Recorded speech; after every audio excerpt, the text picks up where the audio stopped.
இப்போது புதிய அறிமுகம் ஆச்சி ஹோட்டல் சாம்பார் 50 கிராம் ரூபாய் 20 மட்டுமே.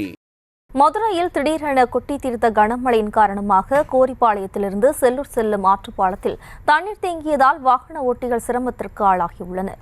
இதுகுறித்தான கூடுதல் விவரங்களோடு இணைகிறார் நமது செய்தியாளர் பாலமுருகன். வணக்கம் பாலமுருகன், மேலும் விவரம்.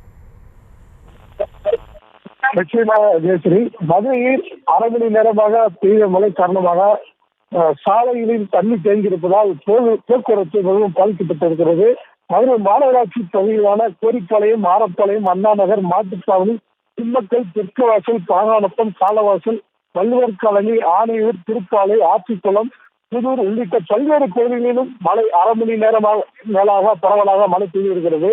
இதன் காரணமாக மதுரையில் உள்ள பிரதான சாலைகளான மயிலாடுதுறை கரையோர சாலை, கோரிப்பாளையம் சாலை, திம்மக்கல் சாலை உள்ளிட்ட பல்வேறு பகுதிகளிலும் சாலைகளில் மழைநீர் தேங்கியதால் வாகனங்கள் செல்ல முடியாமல் கடும் போக்குவரத்து நெரிசல் ஏற்பட்டது. மதுரை மாநகராட்சியின் பல்வேறு பகுதிகளில் குடிநீர் குழாய்கள் அமைக்கும் பணிகள் நடைபெற்று வருவதால் சாலைகள் முழுவதும் தோண்டப்பட்ட நிலையில் அரை மணி நேரம் பெய்த மழையால் அங்கங்கே சாலைகளில் பொதுமக்கள் கடக்க முடியாத அளவிற்கு சேரும் சேதமாக காணப்பட்டது.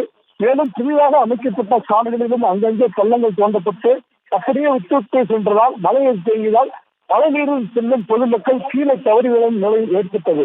மதுரை மாநகராட்சி பகுதிகளில் அரை மணி நேரம் பெய்த மழைக்கு பல்வேறு பகுதிகளிலும் சாலைகளில் மழைநீர் தேங்கியதோடு சேரும் சேதமாக காட்சியளிக்கிறது. விவரங்களுக்கு நன்றி பாலமுருகன். இப்போது புதிய அறிமுகம் ஆச்சி ஹோட்டல் சாம்பார் 50 கிராம் ரூபாய் 20 மட்டுமே.